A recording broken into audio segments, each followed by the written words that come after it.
Welcome to HSBC Global Viewpoint, the podcast series that brings together business leaders and industry experts to explore the latest global insights, trends, and opportunities. Make sure you're subscribed to stay up to date with new episodes. Thanks for listening, and now on to today's show. Welcome to TMI's Treasury Cast and HSBC Sibos Spotlight. I'm Eleanor Hill, editor of TMI, and I'm delighted to be working with HSBC to bring you an in-depth look at the events from this year's Sibos. Throughout this series, we will explore the critical topics on the Sibos 2023 agenda that will shape our industry in the next decade, including sustainability, digital acceleration, and technological innovation. We'll examine the opportunities and the challenges in the areas of payments, securities, cash management, and trade. So in the studio today, we have Vinay Mendonca, who is Chief Growth Officer, Global Trade and Receivables Finance from HSBC. And he's joined by Gert Sylvest, who is co-founder, GM of Small Business and Fintech Product at Tradeshift. So welcome both of you. It's great to have you here. And Vinay, I know it's not your first time. It's been about 12 months since we last spoke, and there's been so much going on in the world in that time. So we've got an awful lot to talk about in terms of what's happened in the trade space and what's going to be happening around embedded finance, which is going to be our topic for today. So let's kick off maybe with a look at the challenges that corporates are facing and how their needs are evolving, particularly around trade, given, like we say, all of these things that are going on in the wider world. Vinay, maybe you can start us off there. Sure, thanks. And hi, Eleanor, and hi, everyone. It's great to be back again. In terms of challenges and what clients have been telling us over the last 12 months, I think one of the kind of key trends remains quite consistent from what we saw last year, which is really around building supply chain resiliency in the face of the various dislocations that clients have seen for themselves, for their suppliers, and for their customers over the last 3 or 4 years on the back of the pandemic, the geopolitical tensions, and the like, right? So I think building that supply chain resiliency is critical. And what we have seen customers do in that regard is work towards more agile supply chains where they can diversify their supplier bases and also then support those suppliers through liquidity, through trade terms that make it easier for them to procure materials and continue to kind of fuel the overall supply chain. So one trend continues to be around supply chain resiliency, and we're seeing much more cementing of some of the initiatives or efforts that are taking place in that context, which I'm sure we'll talk about over the next few minutes. The second is the new business models that customers are evolving and adopting towards. And these are new ways of buying and selling, be them e-commerce marketplaces, their own web sales portal, or the like. And certainly we're seeing that through some of those new business models, customers are able to kind of widen their distribution reach or widen their supplier reach and find new corridors or new venues that they can. Some of the interesting opportunities or challenges that throws up is how do they access financing on those platforms? Yeah. How are they able to kind of accelerate the wheels, and how are they having efficiencies and some of the technology interfaces that are needed to take place on those new business models? So those new business models are the type where they might already have buyers and their suppliers are already connected, or they could be marketplaces where they're finding new buyers and suppliers. And either way, I think the challenge or the opportunity there is how do we offer solutions to help accelerate the wheels of kind of trade on those new venues or marketplaces. And the third, if I might, is just talk about the SME challenge, right? And I think this remains, again, quite consistent over the past few years. Is, when we talk to our small and medium enterprise clients and businesses, they want to just do business. Banking is a distraction. They don't want to spend time having to raise money, raise financing. That's something that they almost want to see kind of transparent to them, and it's just part of their core process. So I think the challenge still remains as to how they can access financing at a low cost as part of their continuous process in a speedy manner. And that still remains quite a significant challenge. And as customers evolve, in my second point, new business models, how do SMEs then access financing in those new environments that helps them kind of focus on what they need to, because they don't have huge teams of people in treasury or accounts payable. They're focusing on their business. So how can we make financing as easy and simple for them? So those would be my three points. Brilliant stuff. A great summary there. And Gert, what would you add to that? What else are you seeing? I would echo Vinay's points. So I think what we saw both on the COVID and the last few financial crises, that resilience of the supply chain was really a key topic. So companies saw disruption of their supply chain. So small and medium-sized companies, they are disproportionately hit by the financial troubles. We see that in terms of banking, for example, that their ability to access credit and get approved there, they represent an oversized number of rejections on credit applications. So we kind of know that there is a global finance gap, but from a treasury point of view, that's also the challenges that companies see when the supply chain gets disrupted, both on the indirect and the indirect spend side of things. So I think that's definitely one thing. And maybe adding to that, so some of the geopolitical changes we are seeing also forces a lot of companies to rethink parts of their supply chains. And as you say, Vinay, diversifying their supply chain. And that means a lot of change. So the agility there in a situation where also you're seeing procurement departments getting crunched and less resources are flowing to them. It's a big challenge, as you may have a more limited number of suppliers to choose from and higher competition for those suppliers. We also see companies move to alternative strategy where they're looking across industries to find ways of pooling their spend, measure and competing on supplier sentiments for them to capture the important strategic suppliers and so on and so forth. Yes, it's quite interesting, that trend, isn't it? Companies having to be a lot more aware of their suppliers and not necessarily having the clout that they used to in some instances as well. So there's a lot happening there. But Vinay, Gert mentioned there this trade finance funding gap. And, I think for as long as I've been writing about trade finance, we've always been talking about this. But like you said in your intro, we've got new technologies coming out. We've got new ways of potentially connecting people to finance. So why is there still this large gap? What's going on? Yeah, so I think, we different market sources will put this gap as anywhere between $1.5 to $2 trillion. So it is quite real at that macro number, but it becomes even more real when we talk to small and medium enterprises and they really have a challenge in accessing financing.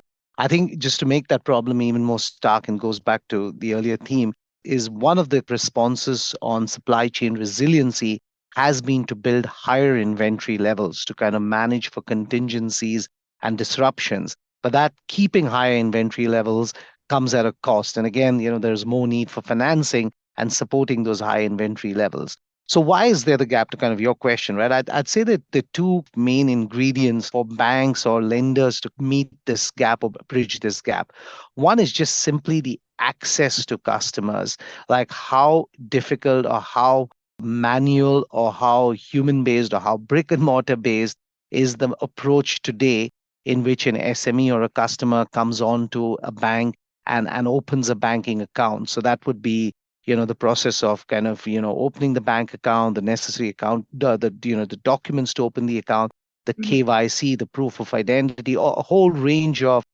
KYC documents that are required, but also the customer due diligence that banks need to do when they open such accounts. All of that has an attendant initial onboarding cost, and then it also has an in-life cost because you have to kind of keep doing these checks at regular intervals as well. So that cost has certainly been a challenge in the traditional model in terms of allowing SMEs to have access to the overall banking kind of lending network, so to speak. So I think on that one, there is progress being made, but that progress really is driven in different countries in different ways, depending on the way they digitize some of the documents I just mentioned. So where they will say, banks, you can access XYZ source for these particular documents belonging to an SME. And I think that is the first step towards it, but it's still quite fragmented as different countries come up with different ways in which we try to solve this problem. At our end, we're trying to digitize that process, connecting to the different sources in different countries. But what would help is like a common, consistent legal entity identifier, where an SME has a singular source of where their documents are maintained, and then a single golden source that multiple banks could access. Things like that, with the industry needing to collaborate, would be a quantum leap. But for now, we're working through the individual countries as they come up with regulations or have different sources of where this data could be kept. The second one, where I'm far more encouraged on, and it's more progress since we last spoke 12 months ago, is around the credit side of it, which is how we underwrite.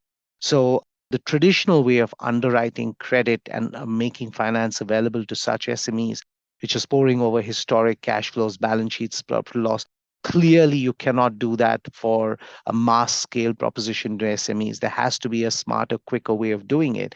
And the technology today allows for that, because we do get not just the historic data, so we know, okay, this supplier has been consistently performing and sending goods over to this buyer and is being regularly paid almost 95 to 100% of the invoice value on a consistent basis for the last 3 years. So that historic data is probably richer and more relevant when we make trade finance decisions. But we also then get the live data of a live invoice or a live PO. So you have this historic data and the live data, and those put together, we put it into a digital decisioning kind of algorithm that throws out underwriting decisions much faster than the traditional way, and probably much more accurate, you could say, than looking at historic statements. So we're quite much more enthused on the second front, where we've seen quite a lot of progress. And at HSBC, we already have these digital decisioning scorecards that we're looking to scale up. We'll talk about it, some of the challenges about how we could scale that using embedded finance. But what I'm encouraged is the underwriting teams now understand the use of this data and how it's probably sharper, more relevant, and we can almost in real time throw back credit decisions. But I think as we solve both of those two pillars, I think we'll be able to kind of bridge this trade financing gap by lowering the cost of onboarding and servicing these clients digitally entirely. That's critical. But then the underwriting piece, I'm seeing quite some good progress. So the way we kind of approach this credit will be quite different as well.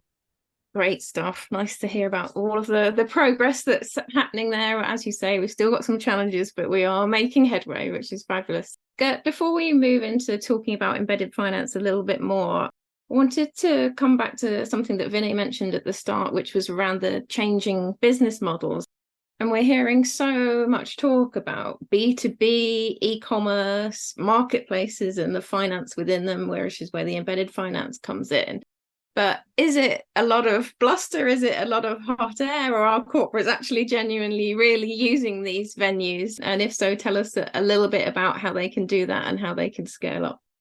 Yeah, no, I think you put the spotlight on a really important point here, because it's almost like the world is running in two different speeds. So if you look to the consumer world and you look to the B2B world, and if you look at the consumer world, we have, I'm based in Denmark. Denmark is approaching being a cashless society. Sweden and China, like the advent of Alipay and other embedded payment means, has just been meteoric in their rise. And then if you look to the B2B space, things are kind of moving in a different tempo. So when you look at e-commerce growth rates of about 15 to 20% a year, it looks still very different on the B2B side. So I come from the technology side, and Tradeshift really comes from the technology side of things. So we look at things that what's the adoption rate of digitization in B2B trade? And we can see that the adoption of things, really basic things like electronic invoicing, it's about 3% a year. And when you contrast to the speed of adoption of e-commerce, you can see it's almost like a San Andreas fault building up in real time. Like the tension between those two realities is just so huge. So yes, yeah. It tells a story that large corporates, to a large extent, are not adopting the technologies of marketplaces, supply chain digitalization, at least not based on some of the same economic models and growth models that you have seen in the consumer space, consumer marketplaces, and consumer finance. And so I think that drives a lot of the gaps that you're also seeing. So why has embedded finance taken off in the way that it has in the consumer space? Because it's embedded in the trade flows. And that creates a very rich data set where those who are underwriting installments, loans, credit lines, whatever, they are looking at a two-sided view of the world, and they are looking at very rich trade data potentially, centralized in these marketplaces or whatever. And I think in the B2B world, you still see companies, they have all their trading partners, but when it comes to how they offer them technologies, they often treat them as if they are their properties. They are served in closed portals that are one-on-one, very restricted. And that also means that the data that you need to actually drive a new generation of financial services and drive through the embedded finance approach also on the B2B side, it just runs on a very different speed, and companies tend to protect those data sources, which I don't think really is in their interest, nor in the interest of their supply chains. Yeah, but it's difficult, isn't it, to change those kind of legacy ways of doing things. And particularly, I guess people have a lot of security concerns around data. But as you say, things do need to change. And hopefully with embedded finance and people learning more about that, things will start to tilt the right way. But let's just take a very quick step back, because we've talked about embedded finance, but some of our listeners might kind of know the term, it's been bandied about, but just maybe define it for us and tell us a little bit more precisely how you think it's going to solve some of the issues that we've spoken about. Gert, maybe you can go first on that one. Sure. So I think a definition of embedded finance is probably something like offering finance at the point of need for a company. So we know it from when we go to an e-commerce store and we do the checkout. This is the moment we have decided to purchase something, and this is where an offer of paying installments or adding some credit is offered to us. So it's at the point of need. But from a financing decision perspective, it's also the point in time where you have the actual insight into the purchasing behavior of the seller, about the buyer side, and you can base your financing decisions on a different data set than you can when people come out of context and approach a bank or a fintech lender or something like that. So to me, it's less about it's embedded in some technology than it's actually embedded in the actual transaction. And now when you think about that, of course, there's a difference between the B2B scenario and the consumer scenario or business to consumer scenario. It's easy embedding things in a marketplace context like Amazon. We all kind of know how that works or see the payment options embedded in the apps we have on our phones. But when it comes to B2B, what really characterizes that is much more complex processes that involve a lot of people. So, when a large corporate receives an invoice or wants to source a supplier or does a payment, it goes through approval hierarchies and whatnot.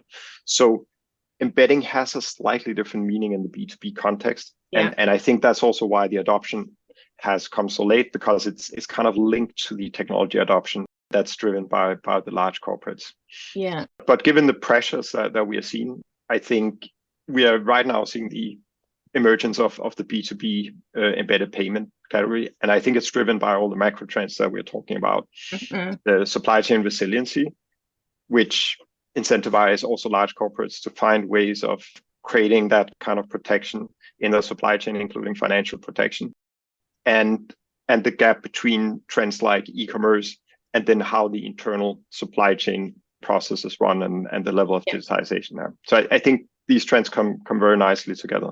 Come together, absolutely. And Vinay, your thoughts on embedded finance and its potential to solve some of the challenges?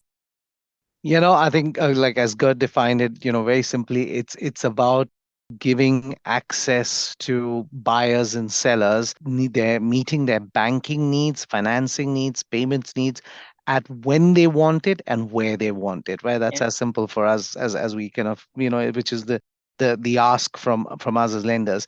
Just if I kind of go into another lens of looking at embedded finance, we try to see who the players are involved in a typical kind of embedded finance scenario. Obviously, you have the buyer and seller or the primary two parties, but you would typically have a venue or a kind of distribution kind of platform on which the buying or selling is taking place or the connection is taking place.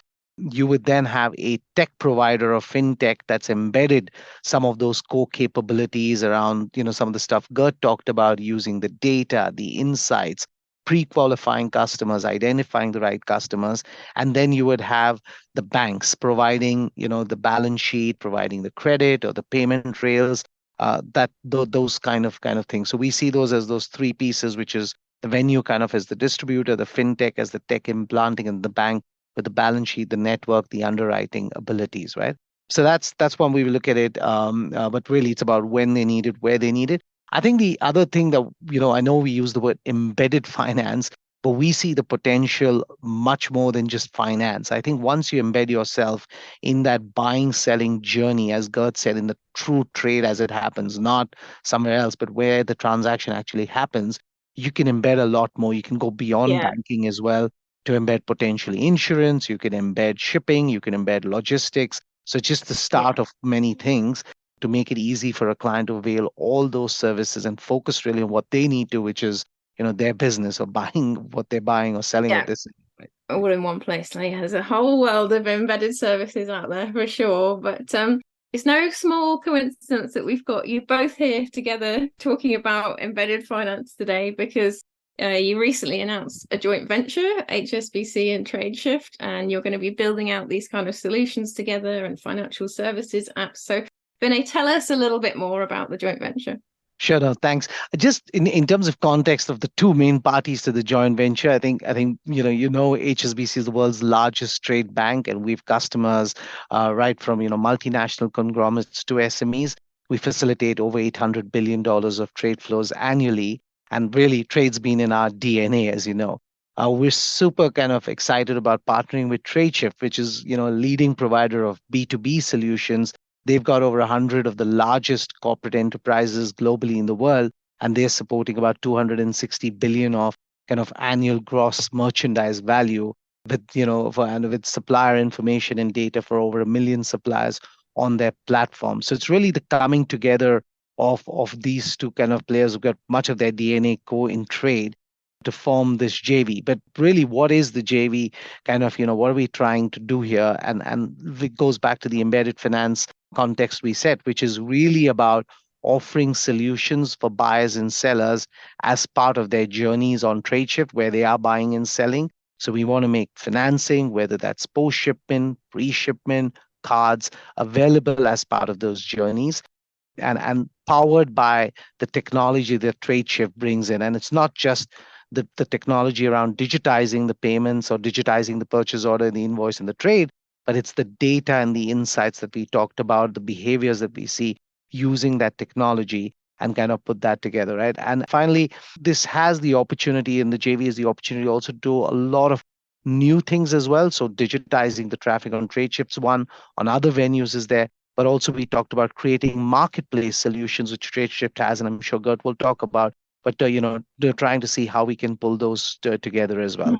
Mm-hmm. Finally, using the synergies of the partnership and our network and our franchise, we'd certainly want to make available Tradeshift's core proposition of digitizing kind of purchase orders, invoice, and that interaction between buyers and sellers to our customer base as well. So go beyond just the 100 of the largest clients that Tradeshift has, but show it to our large corporate and our mid-cap customers as well, because they have the same problems in terms of dealing with paper, dealing manually with thousands of suppliers. So could that be digitized as well? So the synergy is financing on Tradeshift and their platform. So the solution, looking at other third-party venues, looking at things like marketplaces, but then also taking the core Tradeshift proposition and making it available to a larger base of HSBC customers. So those are some of the objectives kind of we've seen through the JV, but it's really coming together of two organizations very steeped in trade. Gert? Excellent stuff. Yeah, Gert, let's get your thoughts on kind of what you'll be looking to achieve and also what you think makes this JV unique. Yeah, sure. So in my past, together with my co-founders, we have a past in open government networks. So Vinay, I like you mentioned the notion of company identities. What is it that helps lower the barriers to give companies access to finance?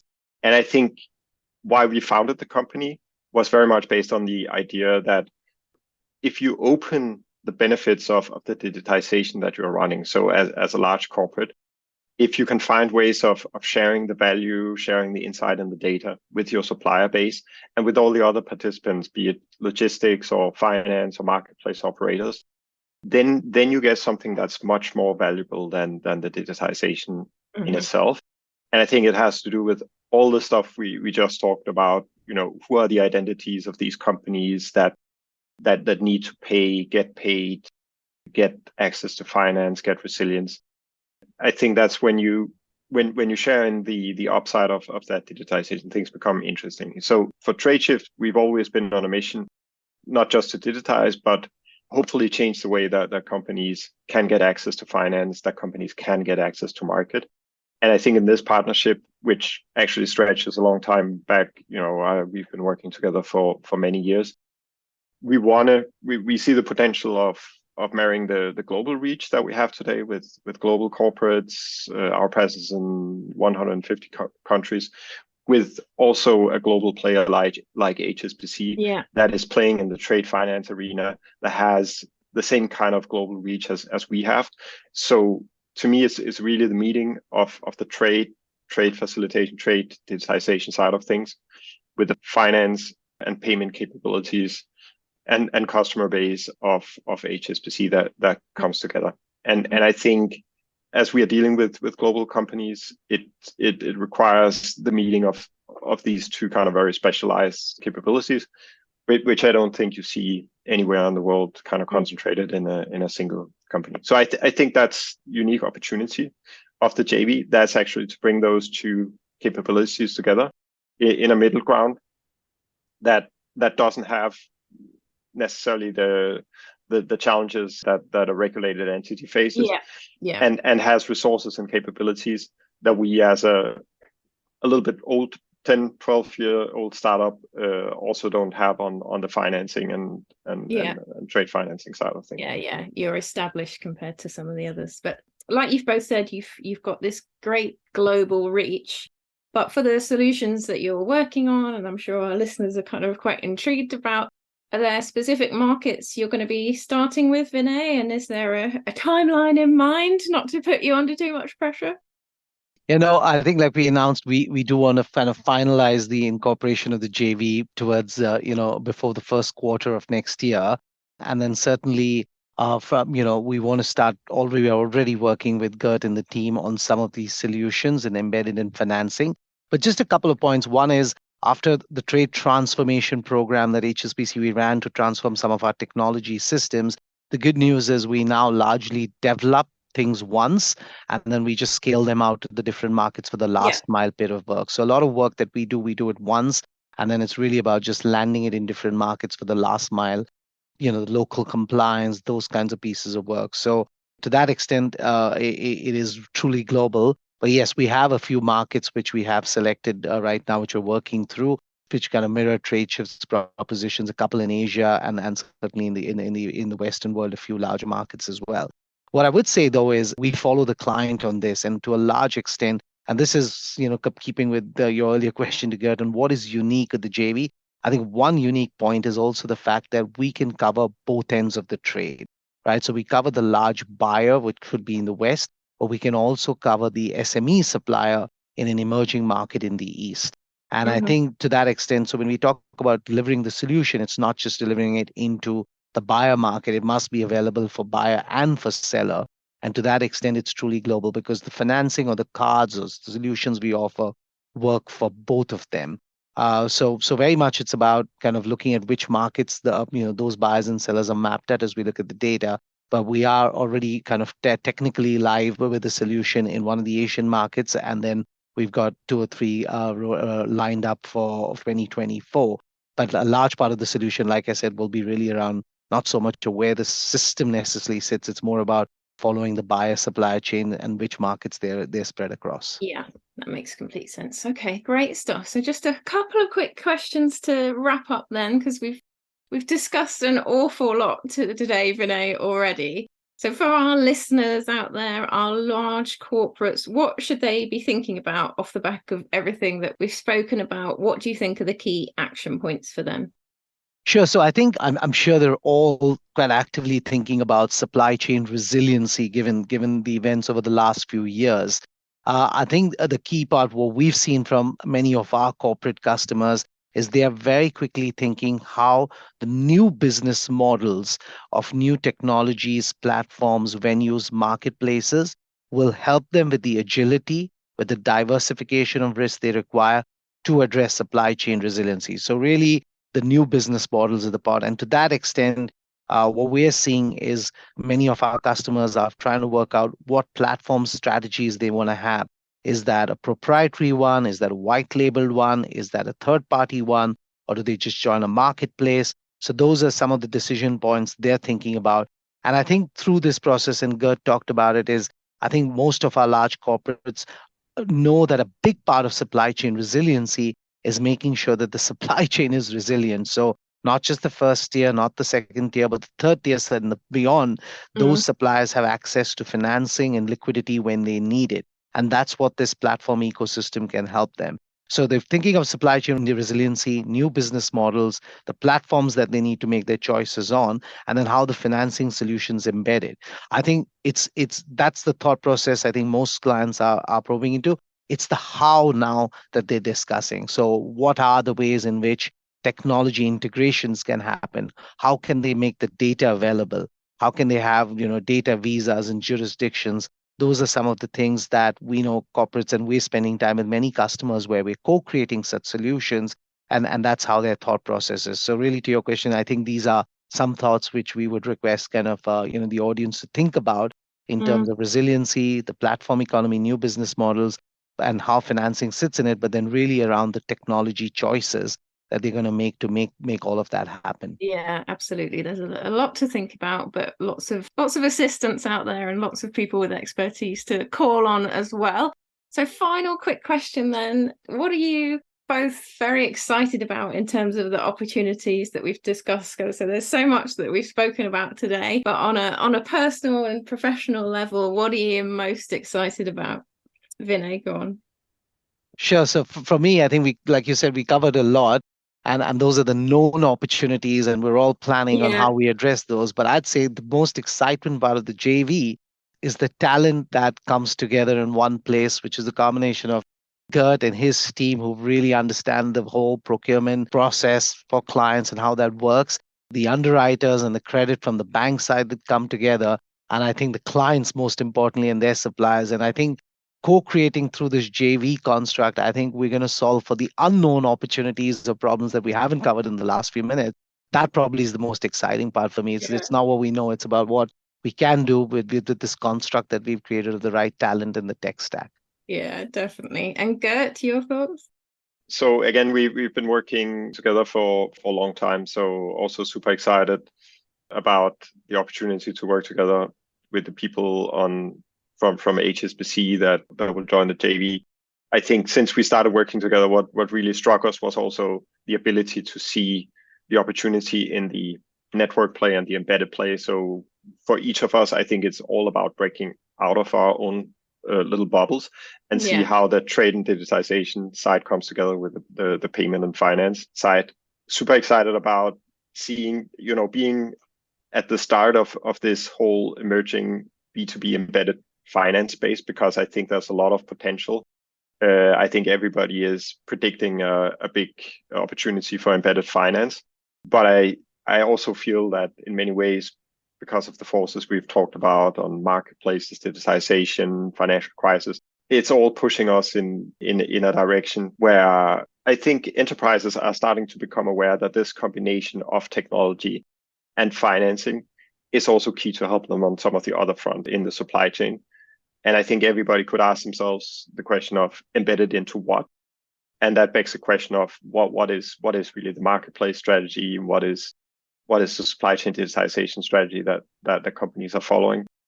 I'm excited for you both and look forward to hearing about all of the progress that comes out of this joint venture. And I hope that we can tempt you back next year and we can discuss what's happened in the 12 months that are to come. But thank you very much, both of you, for joining us today. It's been great to have you here and to hear about everything that's happening in the world of trade finance and particularly embedded finance. So much appreciated. Thanks, Eleanor. Thanks. Thank you for joining us today. This has been HSBC Sibos Spotlight, a podcast mini-series produced especially by TMI for HSBC Global Viewpoint. To discover other episodes in this series, search for HSBC Global Viewpoint or TMI's Treasury Cast on Apple Podcasts and Spotify. And to find out more about HSBC's presence at Sibos, visit gbm.hsbc.com/Sibos.